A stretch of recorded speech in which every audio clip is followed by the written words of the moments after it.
Shalom sahabat kuntum yang terkasih, kita jumpa lagi pada hari ini, hari Kamis tanggal 9 Juni tahun 2022. Hari ini adalah hari biasa dalam pekan biasa yang ke-10 dengan warna liturgi adalah hijau. Kuntum pada hari ini mengambil tema berdamai dengan dan bersama sesama. Sahabat kuntum yang terkasih, struktur bacaan kita pada hari ini terdiri dari bacaan pertama diambil dari kitab 1 Raja-Raja 18 ayat 41 sampai dengan 46. Mazmur tanggapan diambil dari kitab Mazmur 65 ayat 10 sampai dengan 13.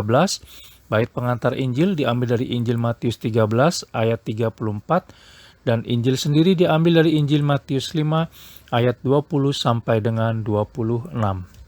Baik sahabat kuntum yang terkasih, saya akan bacakan bacaan Injil kita pada hari ini yang diambil dari Injil Matius 5 ayat 20 sampai dengan 26.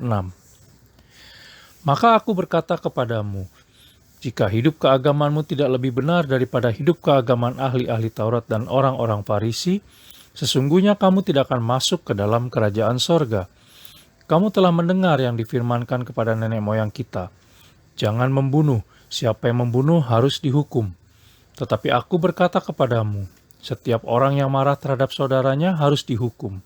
Siapa yang berkata kepada saudaranya kafir, harus dihadapkan ke mahkamah agama, dan siapa yang berkata jahil, harus diserahkan ke dalam neraka yang menyala-nyala. Sebab itu, jika engkau mempersembahkan persembahanmu di atas mezbah, dan engkau teringat akan sesuatu yang ada dalam hati saudaramu terhadap engkau, tinggalkanlah persembahanmu di depan mezbah itu, dan pergilah berdamai dahulu dengan saudaramu.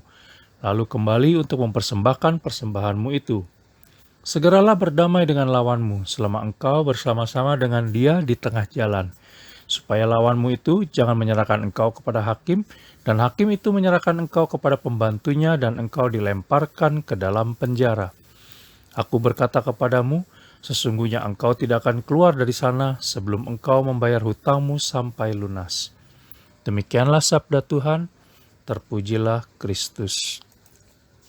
Baik sahabat kuntum, sebelum kita lanjutkan renungan kita pada pagi hari ini, jangan lupa untuk mengklik tombol like dan subscribe yang ada di bawah video kuntum ini, agar kuntum dapat terus berkembang semakin lebih baik di masa depan. Sebelumnya saya sampaikan terima kasih. Baik, kita lanjutkan renungan kita pada pagi hari ini. Dalam bacaan Injil pada hari ini, yang diambil dari Injil Matius 5 ayat 20 sampai dengan 26, Yesus Kristus menantang kita agar membangun kehidupan yang lebih bersahaja, baik dan benar dibandingkan dengan orang-orang Farisi dan ahli-ahli Taurat. Kita bisa lihat dalam Injil Matius 5 ayat 20. Yesus Kristus menantang kita untuk melihat kehidupan kita pada inti terdalam dari diri kita. Terutama kita diminta untuk harus memerangi kejahatan sampai ke akar-akarnya sebelum hal itu muncul ke permukaan sebagai kejahatan. Kita harus bisa mengalahkan rasa marah yang menjadi cikal bakal dari membunuh. Kita bisa lihat dalam Injil Matius 5 ayat 22a.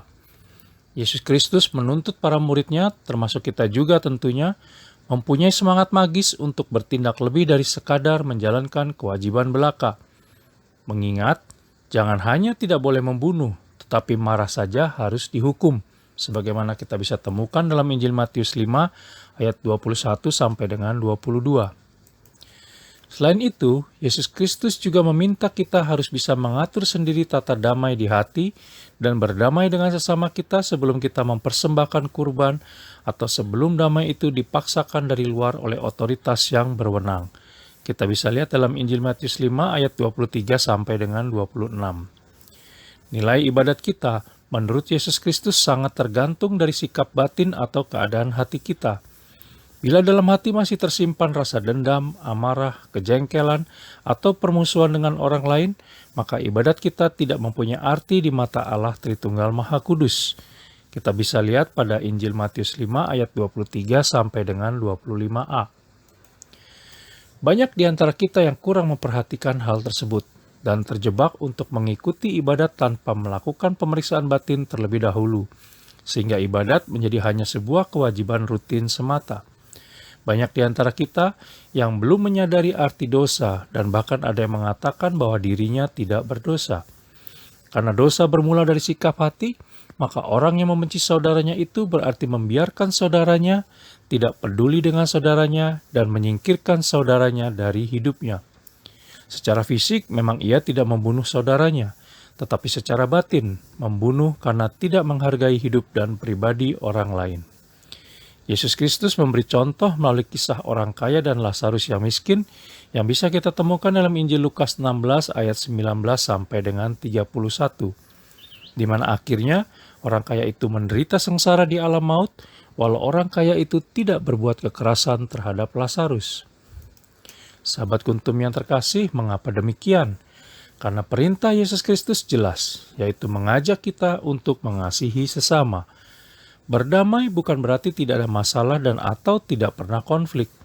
Kita harus berani bermasalah ketika ada dimensi kebenaran, keadilan, dan kejujuran yang dilanggar. Berdamai berarti berani mengampuni, berani mencintai meski dibenci, dan berani menjumpai meski tidak disenangi. Maka dari itu, kita hari ini juga diajak untuk belajar membawa damai bagi dan bersama sesama. Jika kita percaya hidup kita diberkati, sudah semestinya kata dan tindakan kita selalu membawa dimensi damai. Damai itu diwujudkan dengan cara keberanian untuk saling mengampuni. Sahabat Kuntum yang terkasih, hanya orang yang bisa bersyukur yang akhirnya mampu sampai pada pengalaman mengampuni.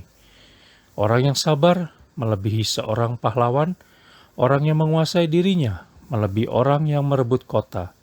Demikian menurut Kitab Amsal 16 ayat 32. Sahabat Kuntum yang terkasih, bila ingin lebih jelas lagi silakan melihat kepada deskripsi yang ada di bawah video Kuntum ini.